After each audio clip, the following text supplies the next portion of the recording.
Hi, everyone. Today's lecture is going to be a little different because I don't have a PowerPoint for this one. I think I did at some point and it got lost. And what I do have are photos of my whiteboard from the very first time I delivered this lecture. And so I'm going to rely on that a little bit today. And I'm going to talk to you about the different subjects that were on my board at that time because they are kind of the important pieces of Module 48 that you should know. Okay, so what I want to start with is parenting style. So that's in the bottom half of this screen. And there are three parenting styles that I would like to focus on. And so what I will tell you is that the preferred parenting style is kind of dictated by the culture in which the parent and child belong. Okay, and I'll tell you what I mean by that in a moment. So I'm going to focus on these three parenting styles, and I'm going to start with authoritative parenting. Actually, I think I'm going to start lower. I'm going to start with authoritarian parenting. Now, authoritarian and authoritative sound very similar. And to a degree, they are similar. But there's one very important difference. Okay, so when it comes to authoritarian parenting, this is the type of parenting in which a parent would, when asked by their kid, let's say the parent says, go to your room. And the child says, I don't want to. Why do I have to go to my room? The authoritarian parent will say, you're going to go to your room because I told you to. And if you don't, something bad will happen, right? So it's very much about obeying the parent. And what this leads to is a child who has low self-esteem and who is kind of automatically obedient to others, okay? So again, authoritarian parenting is when the parent gives commands without explanation. And usually it involves threats of some kind as well. And sometimes more than threats. On the other side of the spectrum of parenting is permissive parenting. And this is when the parent is just allowing the child to do whatever the kid wants to do. It's like, hey, Mom, can I go out tonight? Oh, sure. Can I go out at 2 a.m? Yeah, why not? Can I just stay out all night? Sure, you're 8 years old. I think you're old enough. It's kind of like that. Permissive parenting is not, in the United States, a beneficial method of parenting. And what it usually leads to are children who grow up to become very immature adults. Very aggressive adults, and adults who kind of achieve at a low level because they've never had to really work for what they want. They've just kind of been given everything that they've wanted, right? And finally, we have authoritative parenting, and this is the preferred method of parenting in the United States. And what this involves is it involves commands from parents. So I can compare it to the authoritarian parenting, where a kid might be told, go to your room. And with authoritarian parenting, there's no explanation given. But with authoritative parenting, when the child says, well, I don't want to go to my room. Why do I have to go to my room? The parent will explain why they have to go to their room. Oh, you have to go to your room right now because there's a gas leak in the kitchen and we don't want you to die in an explosion. Or the house is on fire and your room has the only open window, so let's go to your room and get out. Or you're being kind of a brat and you need to take a break in your room so you can switch your attitude, right? But whatever the reason is, there's a reason that's given. And by doing that, it creates a child who becomes sociable, self-reliant, and high achieving, usually. Okay. So again, parenting styles are preferred according to the culture that they are in. And what I meant by that is that in the US, authoritative parenting is preferred. But if you look at a country like North Korea, for instance, where it's very important to follow any rule that's given to you, because if you don't, you can be executed possibly. Authoritarian parenting is more preferred because it gets the child used to following rules without questioning them, right? So it's really dependent on the culture in terms of which parenting style is preferred. Okay, so when we talk about parenting, and one of the unfortunate areas that we discuss in psychology are the effects of abuse on children, right? So there is a myth that states that there's something called the cycle of abuse, that people who are abused tend to abuse others, right? That's not necessarily the case, though. It really depends on how the abuse ends, okay? So if the abuse that a child is suffering ends abruptly, maybe Child Protective Services come in or the police, maybe a different adult who then takes care of the child, a foster home that isn't abusive in itself. If that abuse ends immediately, or if at least it ends and it doesn't kind of linger, then children have shown to be very resilient. They can heal from it. They can become productive adults who do not go on to abuse others.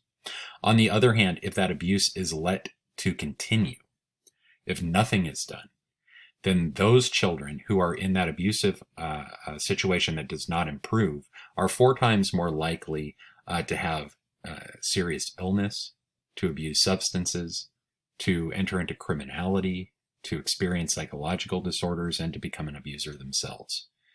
So while yes, there is a cycle of violence that does exist for those children who are not taken out of the abusive situation, for those children who do escape the abuse, they are not guaranteed to go on to abuse others.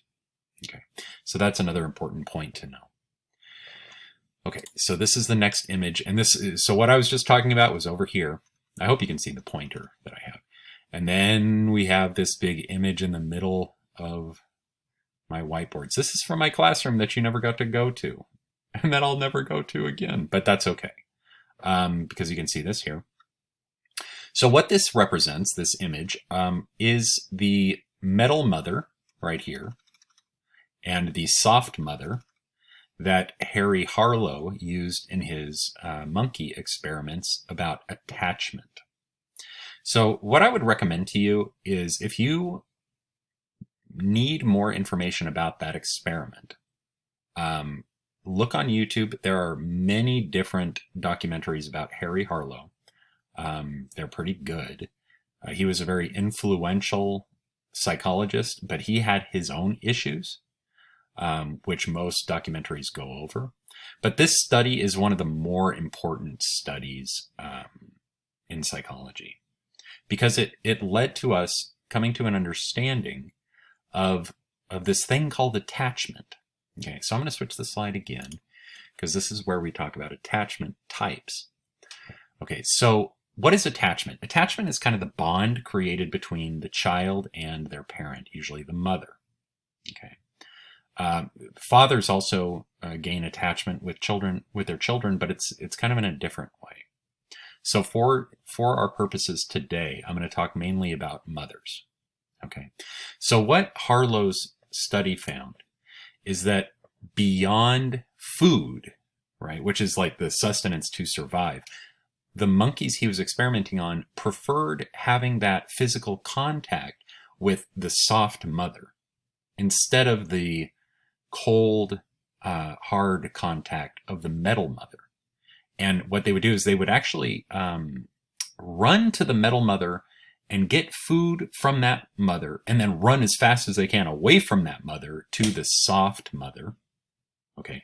And what that showed Harry Harlow is that beyond food and water and shelter, there is also a human need and a primate need to receive affection and comfort from a parent. This was revelatory at the time. Nobody knew this. It seems obvious in a way now, right? Like we always see mothers holding their children, caring for their children. But back in the 50s, when this experiment was beginning, I think it was like 50s, 60s, parents treated their children way differently. Kids were meant to be seen, not heard. They were used kind of as like little props to show like a happy family, but they weren't really doted upon by their parents. They weren't really, it's not that they weren't cared for, but they weren't held. They weren't, they kind of were just left in their crib. My mother actually experienced a lot of that. She grew up in the 50s. Well, she was born in 1954. And so she grew up kind of in this state of parenting where children were really not comforted. And it has effects on kids, But after Harlow's study came out, child psychologists and parents started to realize, oh my gosh, we have to actually hold our children.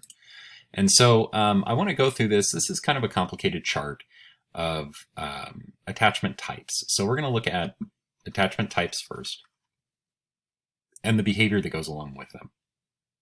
Okay, so to describe this, there was another experiment done where children were brought into a room with their mother. It was kind of like a waiting room.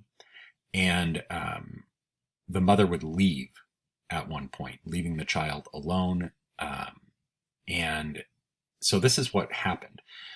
For children who had secure attachment, meaning that they had been held, they felt connected to their parent, they had that bond, they happily played while the mother was present. So I'm looking right here.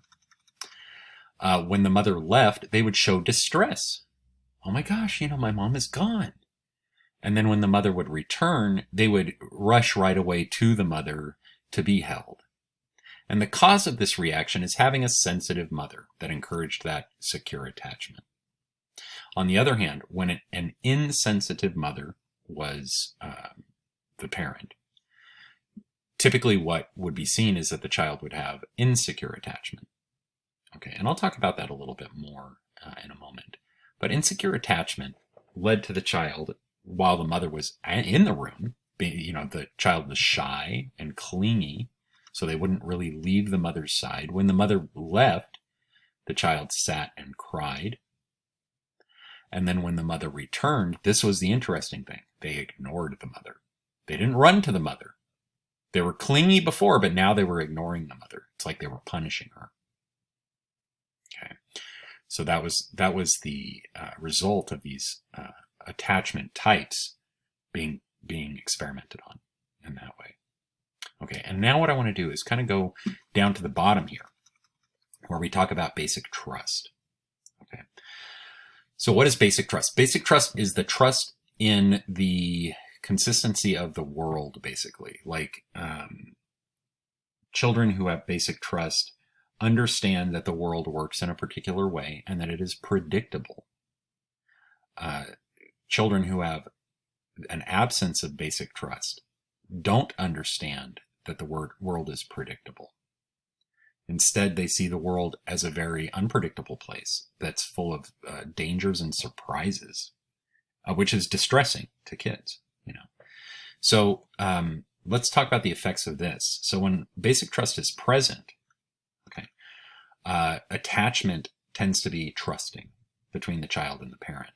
That leads to that secure attachment that we were talking about before. Also, sensitive and loving caregiving leads to basic trust. Okay. And here's an interesting thing. As that child grows into an adult, their basic trust and their attachment dictates how they treat others. So when you have a kid who grew up with secure basic trust and secure attachment, they grow into adults who can have secure and trusting relationships with others. But when you have a child who grows up without basic trust, with insecure attachment, they tend to have avoidant or anxious relationships as adults. And this comes from a stressful and unsatisfying caregiving style from their parent. And again, from seeing the world as an unpredictable and unsure place. Okay, so these now adults, it makes it very hard to trust others. And it makes it very easy to feel anxious around others and to avoid other people. Okay. And so these relationship styles not only affect, forming friend relationships, but it also has an effect on romantic relationships. And what you can think about is like, what happens with an adult who grew up in an insecure household and they meet someone who grew up in a secure household? There's going to be problems there because they're kind of very different types of people at that point, right? So now the final thing that I'm going to talk about, it's kind of a short lecture. It's just one module, right? The final thing I want to talk about is temperament type.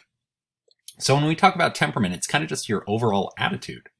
And we're going to talk about it in terms of babies, right?